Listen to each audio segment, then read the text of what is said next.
Hoje nós vamos falar de um assunto, a priori seria outra coisa, mas faz um tempo que na última hora as coisas mudam de uma forma tão inesperada que hoje já é quase programada.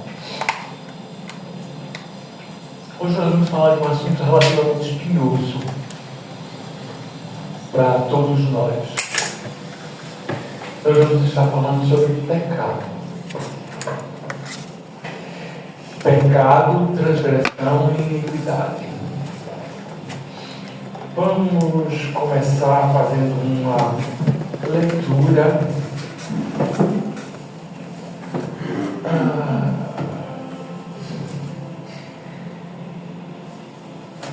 Romanos 6, 23.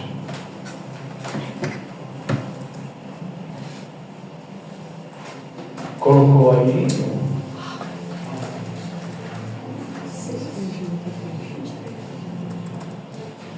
A frase básica seria: o salário do pecado é a morte, mas a vida eterna é o perfeito nome de Deus com o qual nós somos agraciados. Aleluia. Amém. A Bíblia, na tradução portuguesa, usa quase que indistintamente a palavra pecado para essas três palavras que nas línguas originais têm sentidos diferenciados entre si. A palavra que nós temos em português, pecado, ela não vem nem do grego nem do hebraico, mas do latim. Pedicare, que significa tropeçar. É algo que acontece com alguém involuntariamente. O homem, quando tropeça, o sentido é que ele está buscando andar normal e algo foge ao controle e ele tropeça. E a ideia do pedicare não é um tropeçar simples, é tropeçar e cair. Ela foi muito mais admitida pela Igreja Católica e pela própria formação da língua. A gente uma língua dela latina e vem do latim que a gente utiliza. Mas quando a gente pensa nas línguas bíblicas originais, a gente tem palavras completamente diferentes. Amartia, pecado. Literalmente, ela significa errar o alvo. E ninguém erra o alvo voluntariamente. A palavra está ligada a um arqueiro que tem diante de si um alvo e ele está treinando constantemente o alvo com o arco. Então, às vezes em que ele erra, é amartia. Ou seja, errou o alvo. Isso já diz muita coisa desse primeiro conceito. Nenhum arqueiro erra porque quer. É involuntário. Depois, a ideia de um treinamento constante. Primeiro, porque os arqueiros, eles não treinavam só desportivamente. Eles treinavam como arma de guerra, arma de luta. Então era se preparar continuamente para quando acontecesse a guerra, ele está, entre aspas, apto. Então esse conceito, ele carrega em si algumas coisas que a gente precisa entender. Em primeiro lugar, errar o alvo seria não atingir um padrão estabelecido por Deus. E que padrão é esse? A lei. Sem a lei não há pecado. Então, o pecado está diretamente ligado à lei. Ah, Luiz, mas a gente está no tempo da graça. Sim. Mas antes nós tínhamos as leis morais e cerimoniais que estão relacionadas ao Antigo Testamento. A gente diz Velho Testamento, mas eu prefiro quando a gente utiliza a palavra Antigo, porque quando a gente diz Antigo, a gente pensa no Novo. E no Novo, diferente de quando a gente fala do Velho.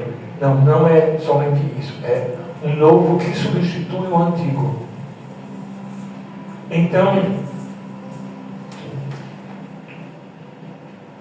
o pecado seriam ações, omissões, pensamentos, palavras e sentimentos que de alguma forma transgridem a lei de Deus, desobedecendo aos mandamentos que Deus deixou. Então, a falha é a falha em atingir o padrão de santidade de Deus que Ele propõe para o homem. A gente tem que ver 2 versículos, Romanos 3 e 23. Alguém poderia ler, por favor? Dá para colocar aí? Romanos. Alguém pode ler para mim, por favor? Porque todos pecaram e destituíram da glória de Deus. Então, a priori, essa palavra aí é apatia mesmo, é pecado. Todos pecaram e são destituídos da glória de Deus. Isso traz um significado de que nos iguala.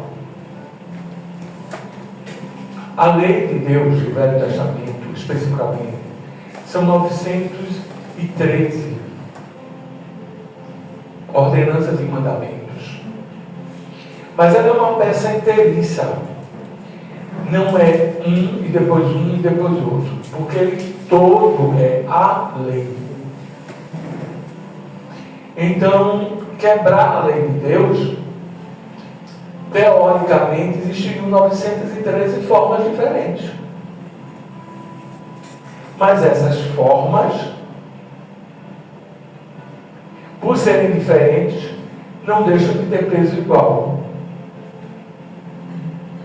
Então, o que é que a gente está dizendo em outras palavras? A minha modalidade de pecar pode ser diferente da sua. E a sua ser diferente do outro irmão. Mas isso não significa que exista um diferenciador do pecado. É a quebra da lei. E o texto que a gente se refere, ele diz: todos pecaram.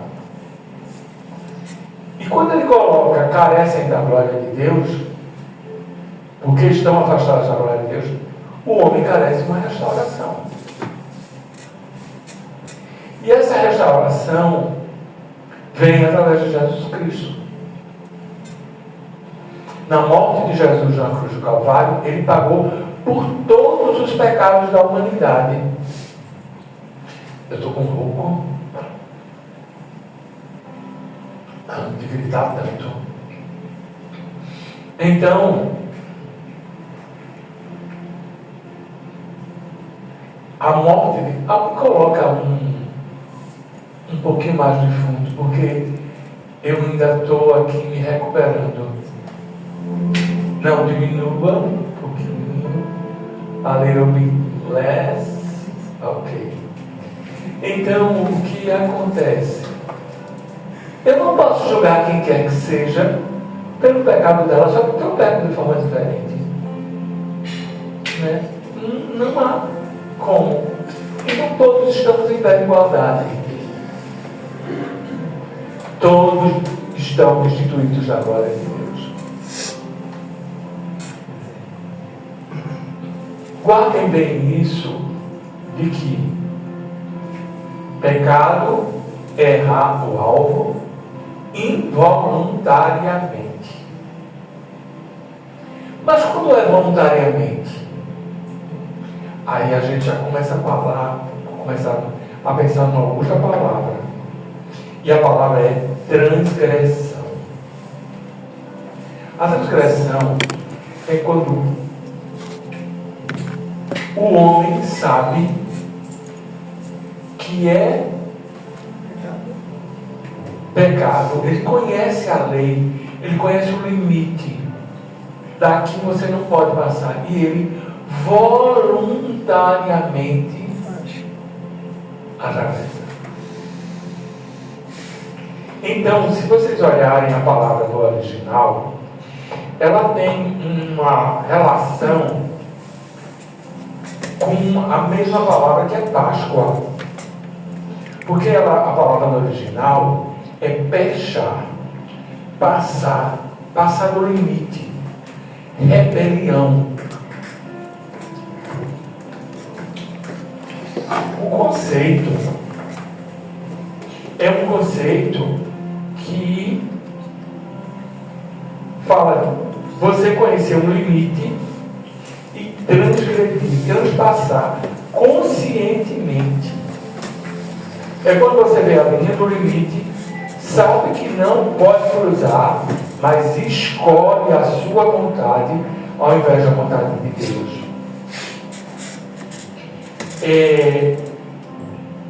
A dimensão de estar consciente da quebra de uma ordem de Deus. Sabe como é que a gente vê isso? A gente vê essa palavra sendo utilizada lá em 1 Samuel 11 e 12. Segundo Samuel, aliás. Quando fala de Davi e Betseba, a palavra lá diz pecado. Não é pecado, no original não é esse, não. No original é pesado. Sabe por quê? Davi sabia quem era aquela mulher, sabia que ela era casada, sabia que ele ia adulterar contra a vontade dele, aquilo ali é um estupro. Depois, para encobrir, quando o profeta diz a ele o que ele fez, ele manda matar de uma maneira, entre aspas, limpa. Como? Planeja, e mais sujo é, coloca ele na linha de frente, porque ele vai morrer.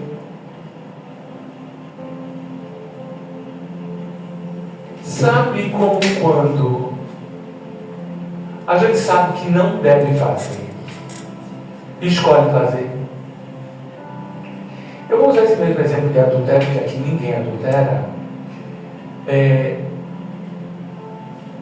Eu sou casado, tenho meu companheiro, tenho meu marido, e aí eu decido ficar com alguém porque alguém é tão bonitinho, porque é tão certo, mas eu sei que estou fazendo errado e eu escolho fazer o errado. Eu sei que aquele objeto não é meu, mas eu gostei tanto e faço uma apropriação indébita. Não é essa a palavra correta, doutora? Pois é. Então isso acaba tendo um componente bem diferente. É eu involuntariamente. Lembram das cidades de refúgio? Tá. As cidades eram 6. As cidades de refúgio existiam porque existia uma lei que quando alguém matava alguém, a família que foi aviltada tinha o direito de fazer o resgate de sangue. Matar.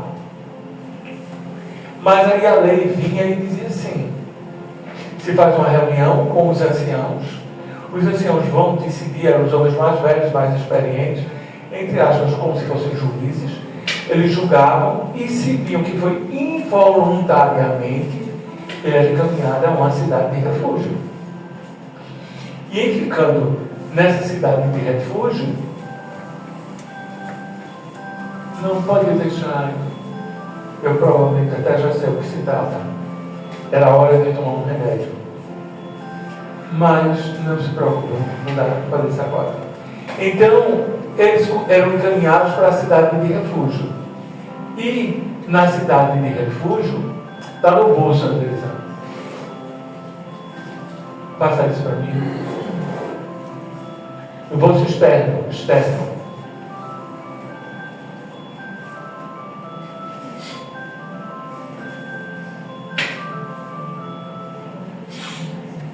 Então, ele era encaminhado para essa cidade.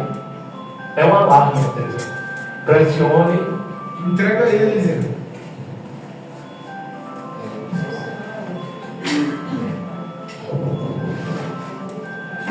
Jeová, Senhor, põe tua mão, tu sabes exatamente de tudo que está acontecendo. Mas a bolsa lá para fora. Leva a bolsa para ele.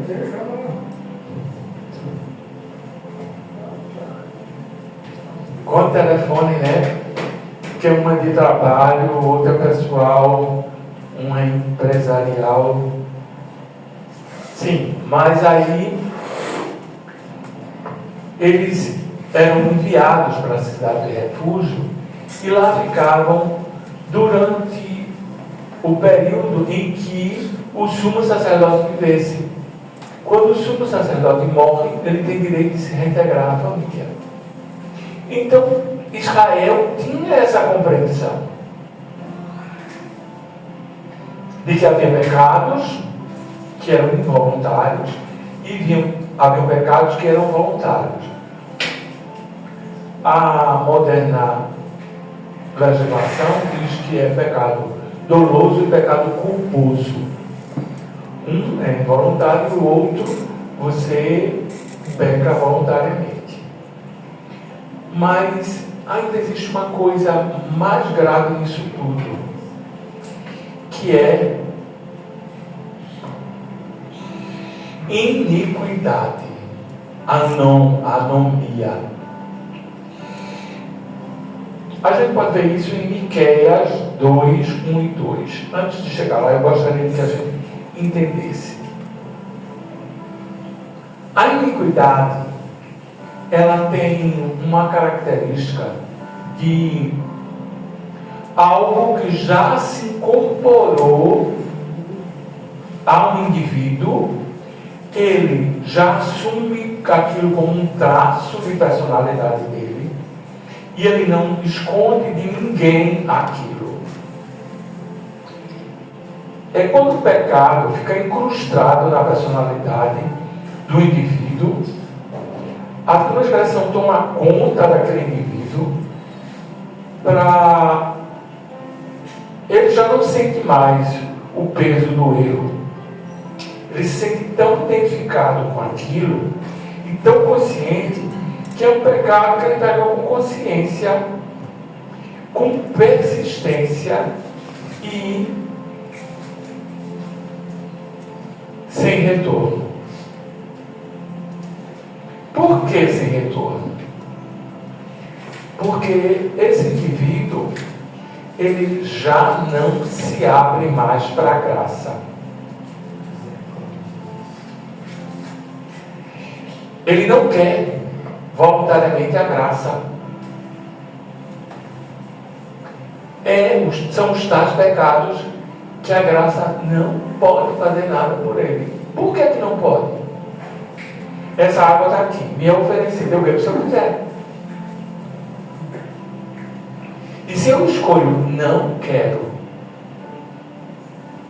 Deus não obriga ninguém. Até a salvação, o homem tem o livre-arbítrio de dizer não quero.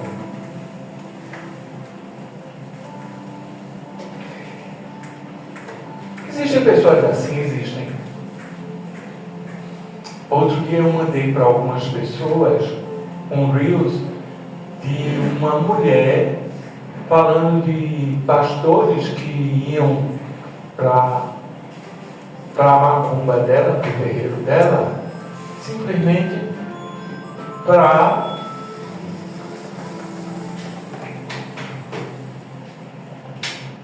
fazerem trabalhos para que suas igrejas crescessem.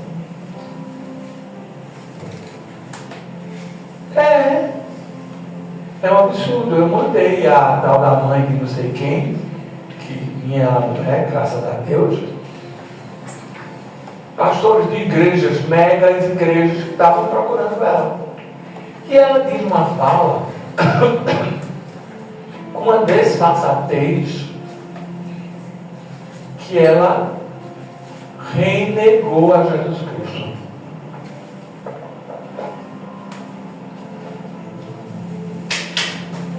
que ela é satanista. Iniquidade.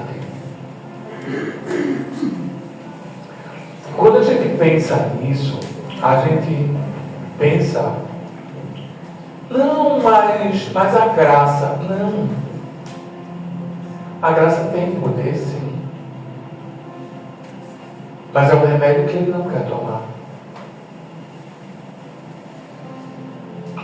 A Bíblia fala do homem da iniquidade.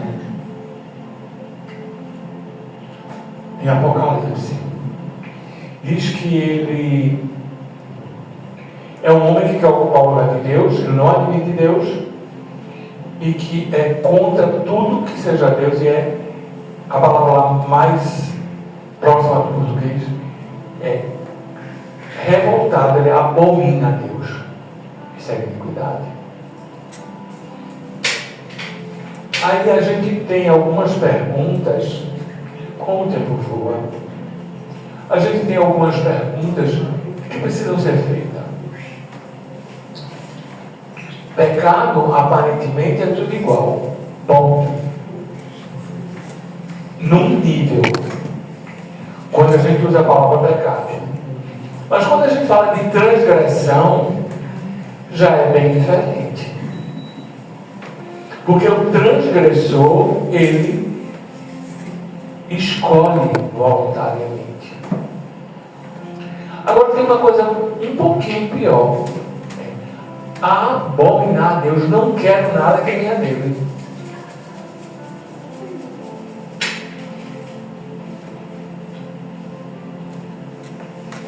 Miqueias fala bem disso quando ele fala da transgressão do povo. Quando ele fala disso, ele está se referindo.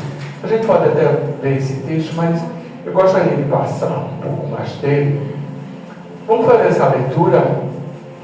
Miqueias 2, 1 e 2. Alguém me ajude, que minha voz... Ai daqueles que planejam maldade, dos que tramam o mal na cama. Quando alvorecem, eles o executam, porque isso podem fazer. Cobiçam terrenos e se apoderam deles. Cobiçam casas e as tomam.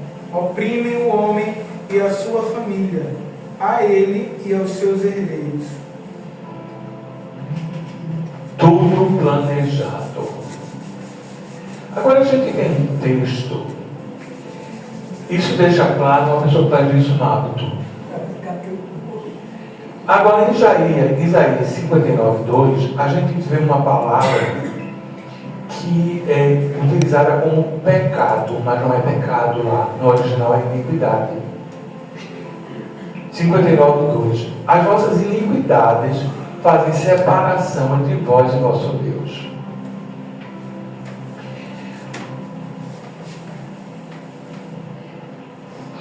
Aí tem um texto que diz assim: há pecados que é para a morte e pecados que não é para a morte. A palavra que está utilizada lá, a gente precisa entender que uma é apatia e a outra é pesado. Uma está falando de iniquidade, que é pecado para a morte, e a outra está falando de pecado involuntário. Então, quando a gente lê em português, a gente não consegue distinguir essas coisas. E agora, o que é que isso tem a ver conosco? Com nós que estamos aqui?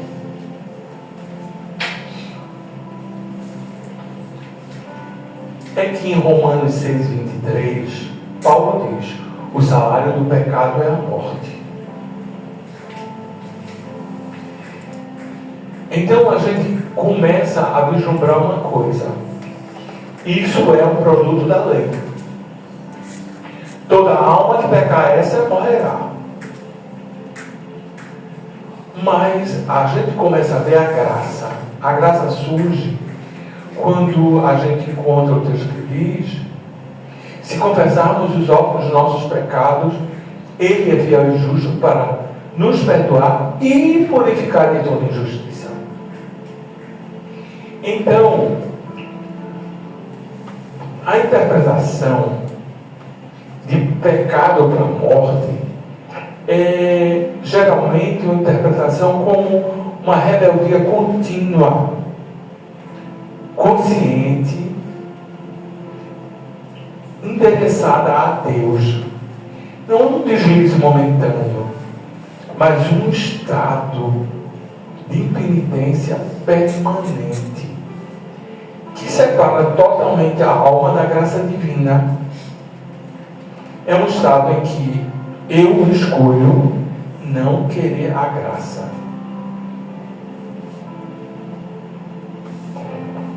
Eu me ponho sobre o jugo da lei sem ter a menor consciência, ou tendo a consciência, e abro mão da graça. Parece absurdo, mas muitas pessoas fazem isso.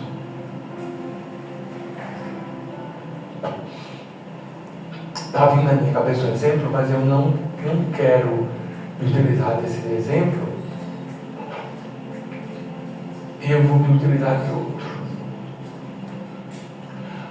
Algumas pessoas, indivíduos que já conheceram a graça de Deus, porque Paulo fala disso, e deram as costas à graça, e ele fala da porca que volta a seu vômito.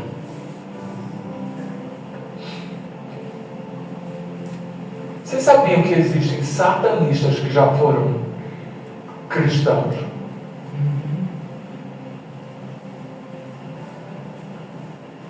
Eles fazem um ritual onde eles renegam. É uma escolha consciente. E sabe por que eles fazem isso? Porque querem ser dono do seu nariz, ter liberdade para fazer o que quiser, e quase sempre com pactos por dinheiro. Olha o tamanho da coisa. Trocar a vida eterna por dinheiro. Vender a alma a Satanás.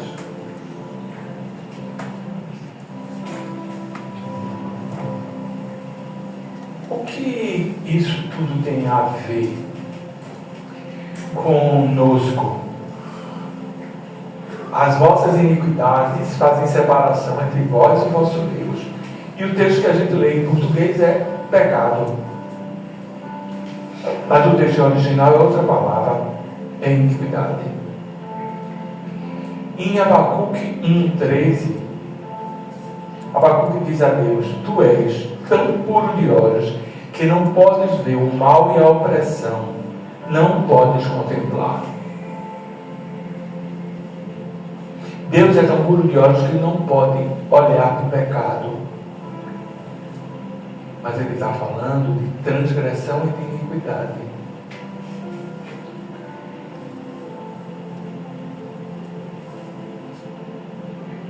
Em 2 Tessalonicenses 2, de 3 a 8, ele diz de uma forma mais ampla: o homem da iniquidade, o filho da perdição, ele é o anticristo.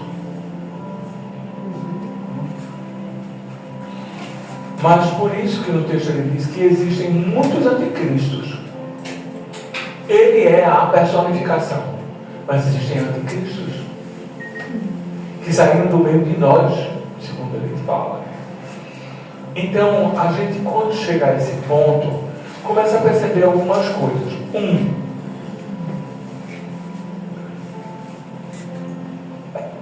Nós não podemos julgar pecadores. Nós não temos esse poder para julgar e determinar o que o outro pode ou o que não pode. Mas a palavra também diz que a gente julgue. Julgar em que sentido? Pare e analise. É pecado?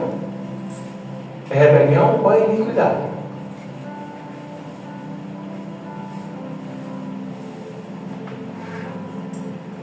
Se o teu irmão pecou contra ti, palavra que está lá, amartia. cometeu um pecado involuntariamente. Cometeu um pecado, disse uma grossura num momento de raiva.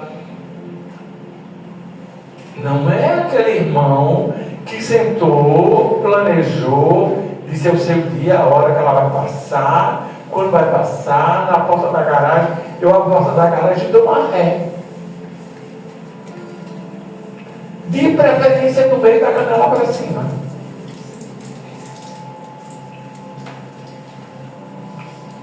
Dá para tratar do mesmo jeito.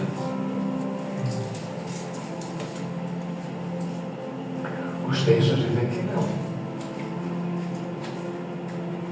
Desses irmãos se separem, para que ele seja envergonhado e se sinta sozinho. Aí a gente começa a ver, a partir disso, que há juízos de valor. Eu estou com uma pessoa que está precisando muito de minha ajuda, mas eu não estou disponível nesse momento, estou em serviço. Então a gente tem que começar a entender que nem todo pecado é para a morte. Mas Deus não desconsidera pecado. Pecado foi pecado, é pecado e vai ser sempre pecado. Se a gente olhar para alguns textos, a gente vai ver, por exemplo,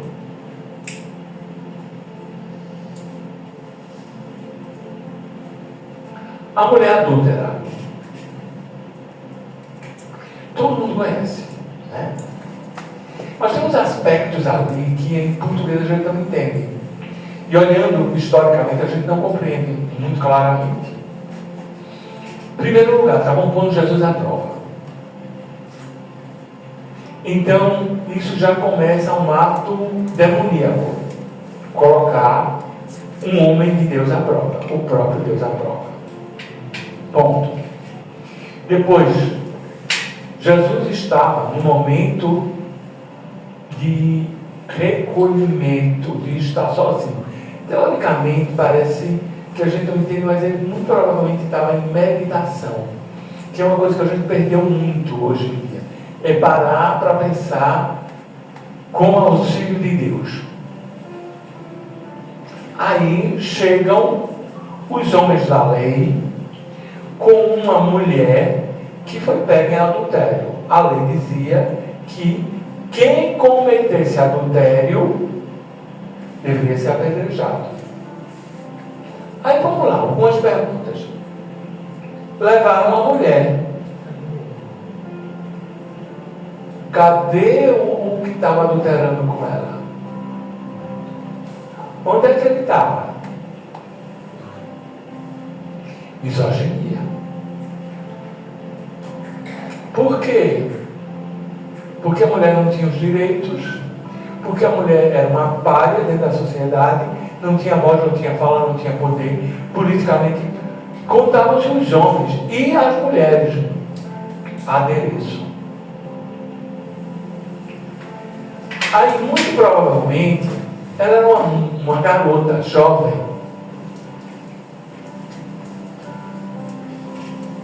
E Jesus faz ver àquelas pessoas que eles estavam no mesmo pé de igualdade. Por quê? Porque ele diz: quem tiver sem pecado, sem apatia, que atire a primeira pedra. Quem nunca errou, joga a primeira pedra. E aí eles todos vão embora. Aí, o que é que acontece naquele momento? Alguém lembra? Eles começam a sair do mais novo para o mais velho. Começam a ler a sua vida em retrospectiva. Então eles começam a perceber que todos pecaram. Então o pecado dela na lei Aí separa essa lei, vamos colocar entre aspas. Isso não acontece hoje em dia? Legalismo. Não entendem que a lei, teve uma lei que existiu até aqui, e daqui existe outra lei. Acontece que alguns grupos, que eu poderia citar nomes, pegam essa lei chamada Nova Aliança, entenda-se, graça a Jesus Cristo, morte de cruz, pagamento de sangue pelos pecados, deixam ela aqui para mim. E pegam essa que diz, toda alma que pecar morrerá, e traz. Ah, porque fulano, ciclano pecou. Só que agora, nessa nova lei que eu quero só para mim, Jesus Cristo, ele usa de justiça, mas a justiça dele é junto com misericórdia.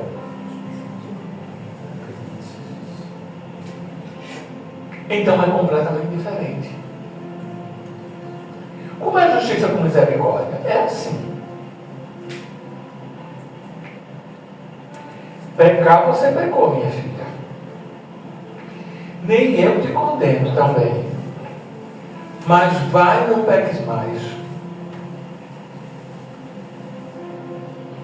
Vai, não peques mais é em português. Viu? Porque no texto original não está escrito isso não.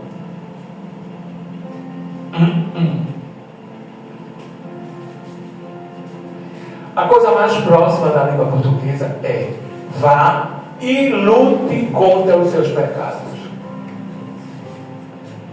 Evite.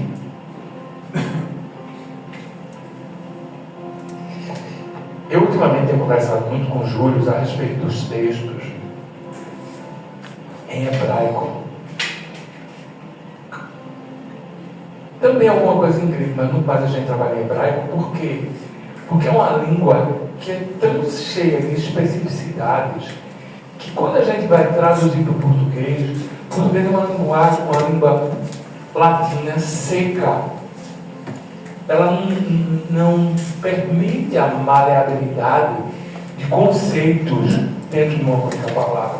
Ou pelo menos no português que a gente utiliza. Porque no português castiço, a gente tem alguma maleabilidade.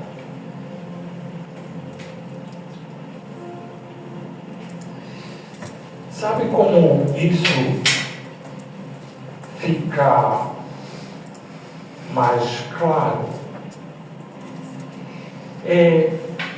Vai, não peque mais, não é você simplesmente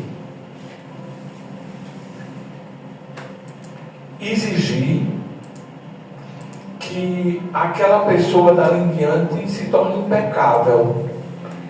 E muita gente que faz uma leitura dessa frase, usando de uma forma legalista, você pecou, foi perdoado e agora você não pode pecar mais nunca. Como? Como? Se a palavra diz em João, se dissermos que não temos pecado, fazemos de Deus mentiroso. Então eu peco duas vezes. Eu menti dizendo que não tenho pecado e estou dizendo que Deus é mentiroso. Estou pecando duas vezes. Só ali. E como é que a gente vai lidar com o pecado?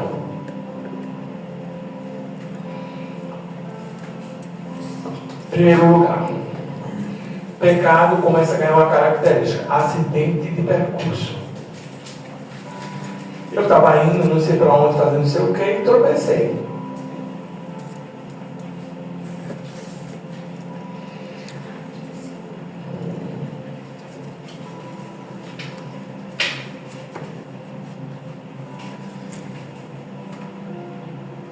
Por que é que o legalista sempre apela para a lei quando é para o outro?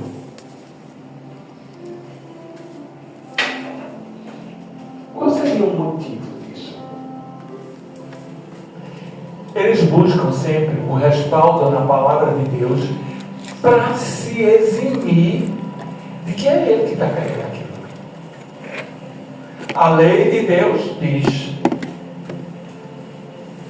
não é ele que pensa, é ele que quer fazer. A maldade está no coração dele. Ele tem coisas contra aquela pessoa, ele vem mal, ele não quer o bem daquela pessoa, ele quer o mal. Fazer justiça ali não é fazer justiça, é oprimir. Não é mais pecado, é pior, é transgressão, é o mal que eu desejo fazer ao outro usando a lei,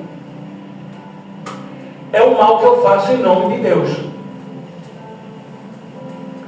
E olhe que em nome de Deus nós temos feito coisas desastrosas ao longo da história. Não vamos pensar, por exemplo, cruzadas, Inquisição, expulsão de pessoas das igrejas.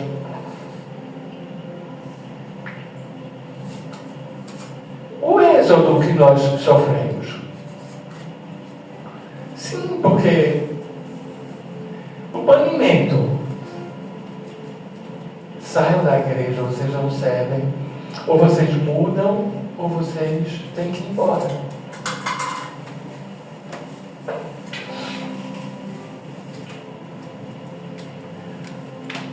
A gente precisa perguntar, antes de tudo, por que Deus disse que a gente deve ter misericórdia. E quase sempre, quando a gente tem misericórdia, a gente é tido como fraco. Eu escolho não pegar o meu revólver e dar 2 tiros na cabeça de uma pessoa e olhar para ela e dizer: eu perdoo você, vá. Aí eu sou fraco. Mas as pessoas não imaginam a luta interior que eu tive para dominar o velho homem, para não usar desse legalismo que ia deixar o meu ego confortável. Mas Deus sonda os corações, Ele sabe o que está dentro do meu coração. Só de pensar que eu estava pecando tanto quanto ou pior.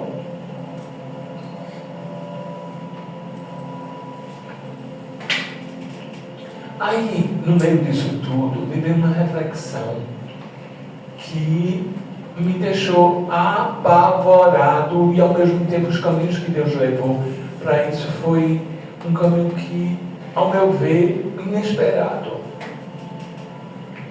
Eu lembrei de algumas conversas que eu tive com algumas pessoas, não só da nossa igreja, mas de outras igrejas, sobre o quanto os pastores e os obreiros hoje estão em foco. Aí vem uma coisa na minha cabeça. Será que um líder espiritual, um pastor, um obreiro, um presbítero, um diácono, um padre, por que ele tem esses nomezinhos? Ele não peca? Vocês conhecem algum ex-pecador? Eu não conheço. Só conheço um que nunca pecou: Jesus Cristo. Nós somos declarados libertos do pecado, mas pecadores somos. Lembra-se? Palavra, ação, pensamento, sentimento, omissão, inação. O homem, em média, no dia, tem quase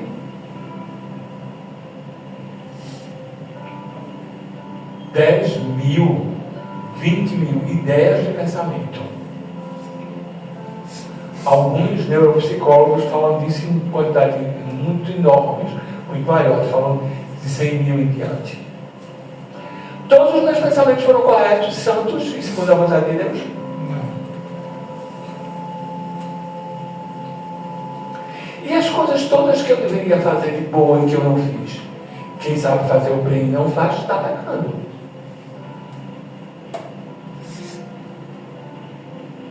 E os pedicares, e as amartias, as coisas que eu quero fazer e não faço. Aí fica uma pergunta assim.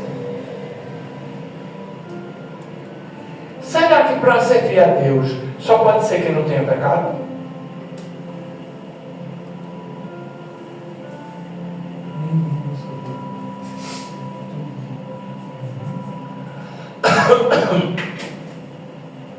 Tem uma diferença aí.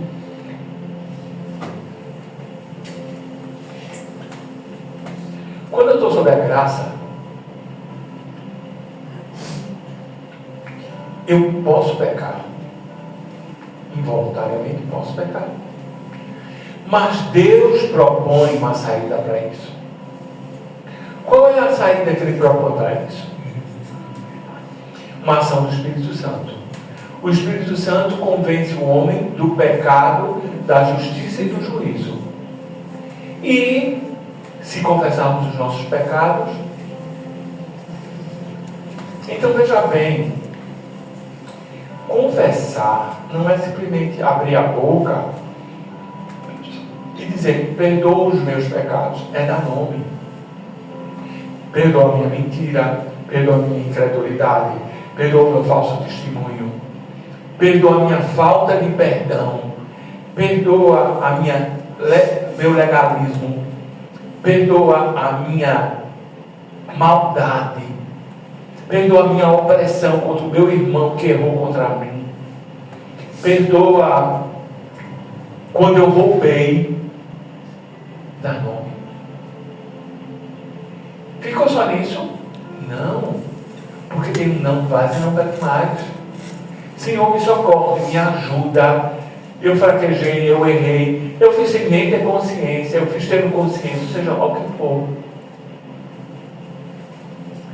Eu quero o remédio que o Senhor tem, que é o antídoto da morte do pecado. A graça. Eu quero o seu perdão. Aí a gente diz assim,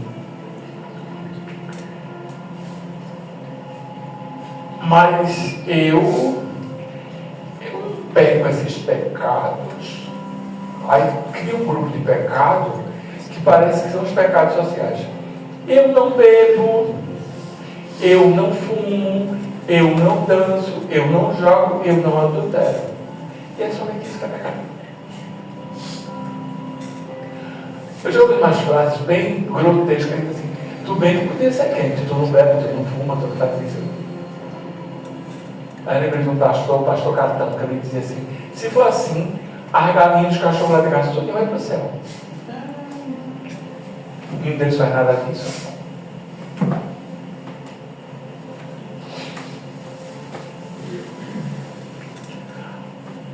A gente começa a se perguntar se aqui no púlpito só pode, no altar, como preferem dizer, só pode estar quem não tem pecado. Eu não tenho direito de estar aqui. Não tenho. Ah, Luiz, você está dizendo que você é pecador? Eu sou. Tanto quanto você. Tanto qualquer um que está aqui. Tanto quanto qualquer padre, quanto qualquer pastor. Mas Luiz, tu tem base bíblica para dizer isso? Tenho.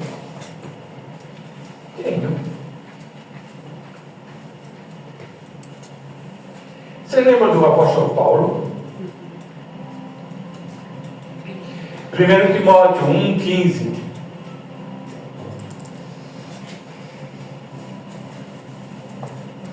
Esta é uma palavra fiel e digna de toda citação, que Cristo Jesus veio ao mundo para salvar os pecadores, dos quais eu sou o principal, ou eu sou o maior deles. Quem disse foi Paulo. Se Paulo disse isso, eu digo o quê?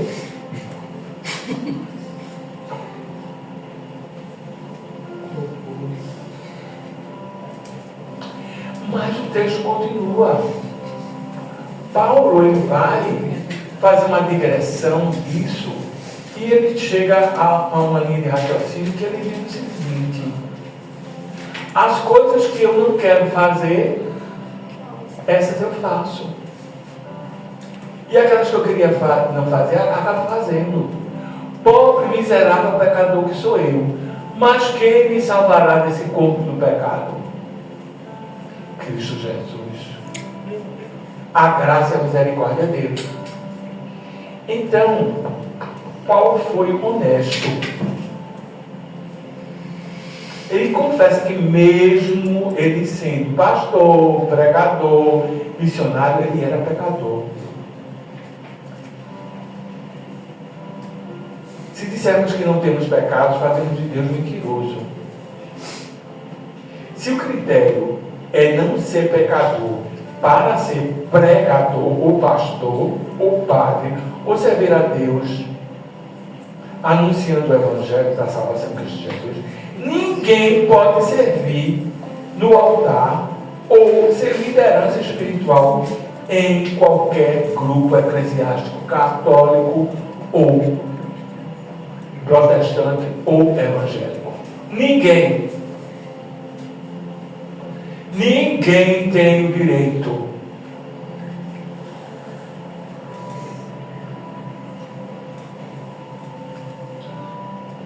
a questão está aí. Agora, vamos acobertar os pecados dos outros por causa disso? Pecado é pecado. Mas se teu irmão pecar contra ti, chama ele em particular, conversa com ele e, se ele te der ouvidos, ganhaste o irmão.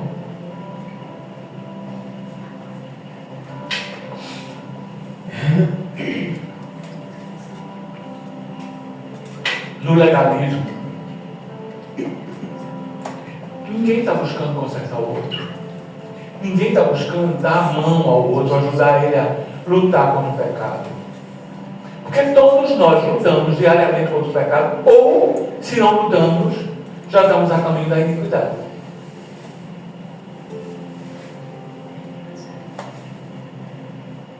Afinal de contas, quem tiver sem pecado, que atire a primeira pedra.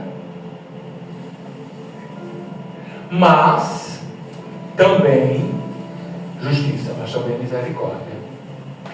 Eu nem a ti te condeno, vá e não peques mais. Vai e lute a sua luta diária contra o pecado. Eu não sei vocês, mas eu sei o tamanho da minha luta contra o pecado.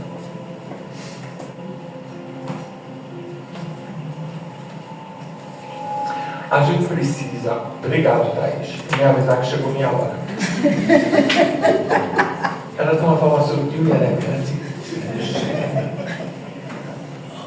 Mas aí a gente tem que pensar o seguinte: o que isso tem a ver com nós que somos igreja? Uma coisa, papel da igreja, daqueles que estão sob a graça de Deus, é ir em socorro daqueles que pecaram e estão precisando de ajuda. Esse é o nosso papel. Depois, pecado não é para a gente passar a mão na cabeça. É para a gente dizer: olha, você pecou. Eu também peco. Eu também sei o que é pecado. A minha consciência pesa, eu luto todos os dias. Mas, porém, todavia, contudo, procure se consertar. Ah, mas isso não é pecado aos seus olhos. Paulo fala de uma coisa, e aí a gente já está terminando, que é bem a questão do comer ou não comer carne. Ele diz: se você tem a consciência de que você pode comer carne, coma. Mas se você não tem a consciência do seu irmão, que é um irmão que tem uma consciência fraca, deixe de comer por causa dele. A importância agora não está no que eu penso, nem no que eu sinto. A importância agora está eu, com o corpo de Cristo, ter cuidado com o corpo de Cristo, que é o outro. Então eu vou abrir mão de algumas coisas para que meu irmão não entre escândalo nem venha pecar. Porque na hora que isso acontecer, eu também sou participante daquilo. O material é extenso. Armatologia a gente estuda, às vezes, 2 semestres. É muita coisa, é um assunto muito complexo. Muito hoje em dia, os pregadores evitam muito de falar, mas, sendo muito espinhoso, eu gostaria de dizer a vocês. Em primeiro lugar, antes de julgar a quem quer que seja, lembre-se, justiça sem misericórdia não é justiça, é opressão. Misericórdia sem justiça é fugir da palavra de Deus. Nós temos que aprender esse equilíbrio. E esse equilíbrio só quem dá é Jesus Cristo e o Espírito Santo. É nele que a gente encontra esse equilíbrio. Justiça, o homem está condenado a morrer pelo pecado. Graça, Jesus Cristo morreu na cruz pelos pecados. Deus fez justiça e usou da graça. Então nós precisamos aprender isso. Quem vem me socorrer aqui? Vamos orar. André, tu guarda para esses telefones, o da empresa e o meu, e daquele que eu estou da igreja.